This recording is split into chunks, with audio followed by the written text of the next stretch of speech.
കാലങ്ങളുടെ ബൃഹത്തായ ലോകം വരെ നിലനിൽക്കുന്നത് എന്നുള്ള വസ്തുത ശാസ്ത്രലോകം തുറന്നു പറയുമ്പോൾ പരിശുദ്ധ ഖുർആന്റെ പ്രഖ്യാപനത്തിന് അർത്ഥമേറുകയാണ്. ഖുർആൻ പറഞ്ഞത് ആകാശഭൂമികളുടെ മതമാണ് ഇസ്ലാം എന്നാണ്. ആകാശഭൂമികളിലുള്ള ചെറുതും വലുതുമായ ഒരു പ്രതിഭാസത്തിനും പടച്ചതമ്പുരാന്റെ നിയമങ്ങൾക്ക് വിധേയമായിട്ടല്ലാതെ നിലനിൽക്കുവാൻ സാധ്യമല്ല എന്ന സത്യം.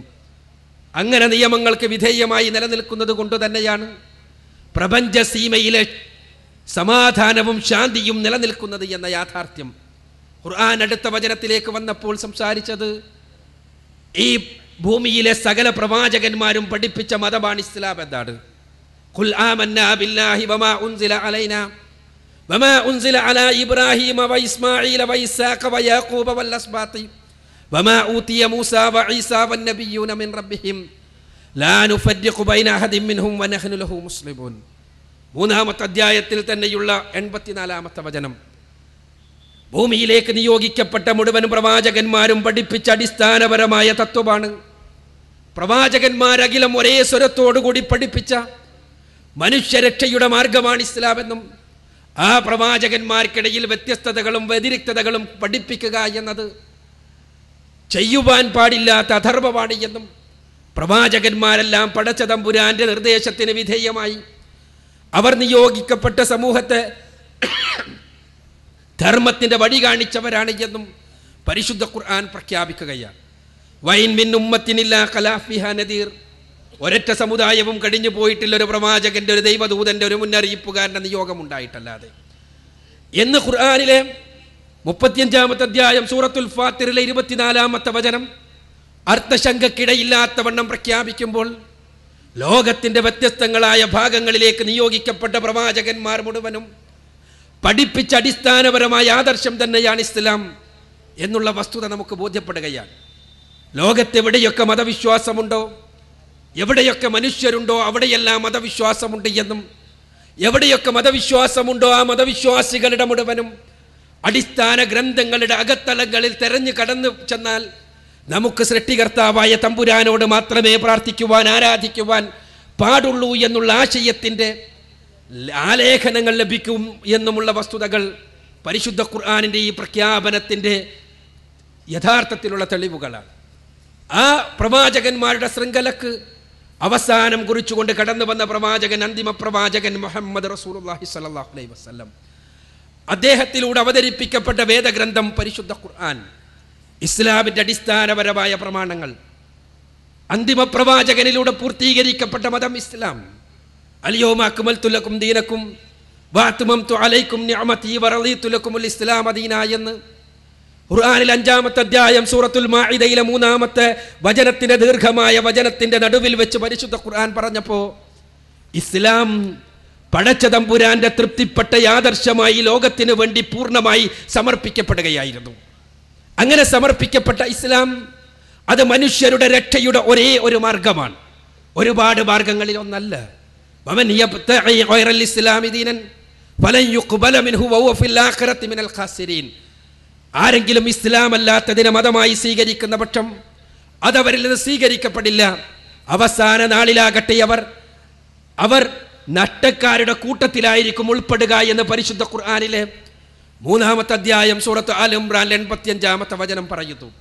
ഞാൻ നേരത്തെ സൂചിപ്പിച്ചതുപോലെ ഇസ്ലാമിനെ കുറിച്ച് പറയുവാനുള്ളത് മുഴുവനും ഖുർആനിലെ 3-ാമത്തെ അധ്യായം സൂറത്ത് ആൽ ഇംറാനിലെ 83 മുതൽ 85 വരെയുള്ള വചനങ്ങളിൽ സമഗ്ര സമഞ്ജസമായി സമ്മേളിപ്പിച്ചിരിക്കുകയാണ് പരിശുദ്ധ ഖുർആൻ.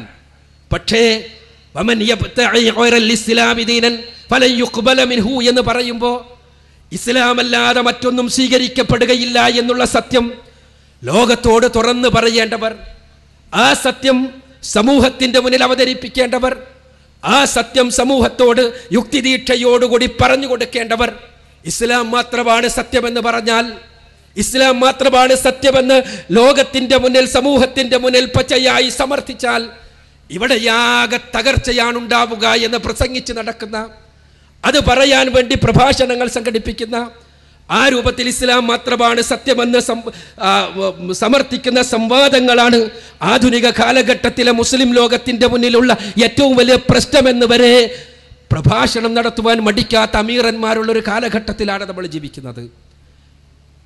അതേസമയം യഥാർത്ഥത്തിൽ ഇസ്ലാമിക ആദർശമെന്നാൽ ഇസ്ലാമിക ആദർശത്തിന് പറയാനുള്ളത് മനുഷ്യരുടെ രക്ഷയെക്കുറിച്ചാണ്, ആ രക്ഷയുടെ മാർഗത്തെക്കുറിച്ചാണ്.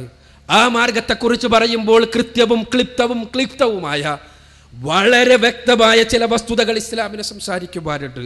മാർഗത്തെക്കുറിച്ച്, വഴിയെക്കുറിച്ച് പറയുമ്പോൾ ഏതെങ്കിലും മന്ദമായൊരു മാർഗത്തിലൂടെ കടന്നു പോകണമെന്നല്ല ഇസ്ലാമിന് പറയാനുള്ളത്.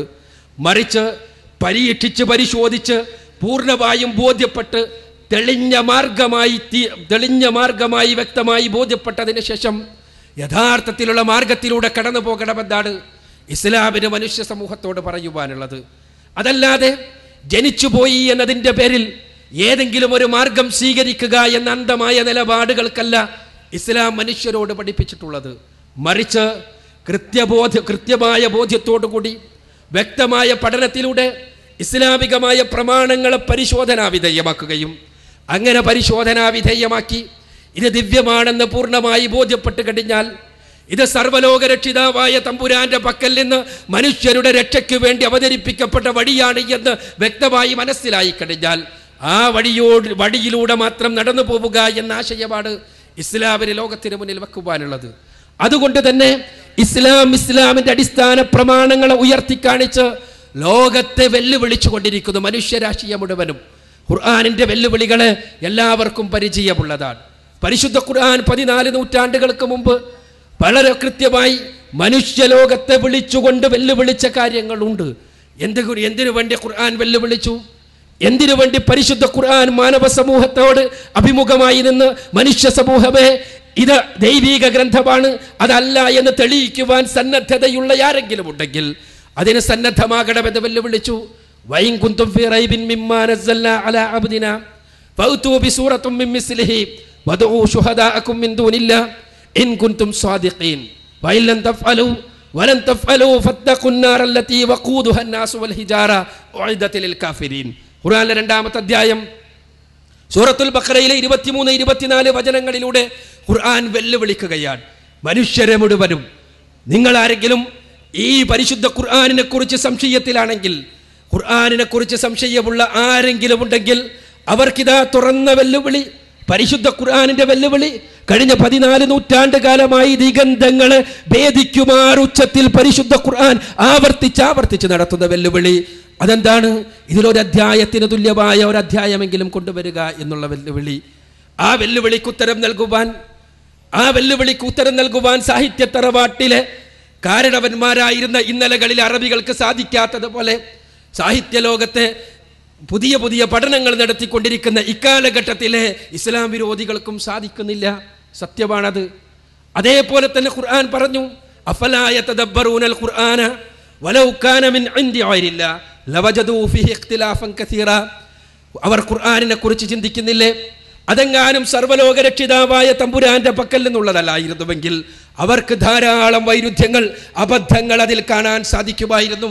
ഖുർആനിലെ 4-ാമത്തെ അധ്യായം സൂറത്തുൻ നിസാഇലെ 82-ാമത്തെ വചനത്തിലൂടെ ഖുർആൻ വെല്ലുവിളിച്ചു 14 നൂറ്റാണ്ടുകൾക്ക് മുമ്പ്.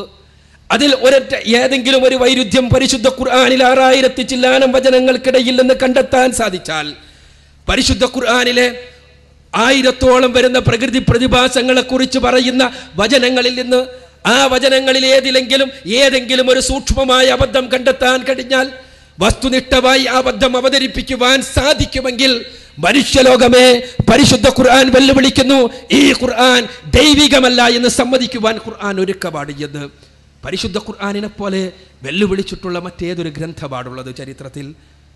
പരിശുദ്ധ ഖുർആൻ വെല്ലുവിളിക്കുക തന്നെയാണ്. അതേ, ഒരു അബദ്ധമെങ്കിലും, ഒരു വൈരുദ്ധ്യമെങ്കിലും, ഒരു ചെറിയ തെറ്റെങ്കിലും, ഒരു സൂക്ഷ്മമായ അബദ്ധമെങ്കിലും പരിശുദ്ധ ഖുർആനിലെ വചനങ്ങൾക്കിടയിൽ നിന്ന് കണ്ടെത്തുവാൻ സാധിക്കുമോ എന്ന്. അതേപോലെ തന്നെ കേവലം രേഖപ്പെടുത്തപ്പെട്ട ഒരു ഗ്രന്ഥം മാത്രമല്ല ഇസ്ലാമിക ആദർശത്തിന്റെ അടിസ്ഥാന പ്രമാണം.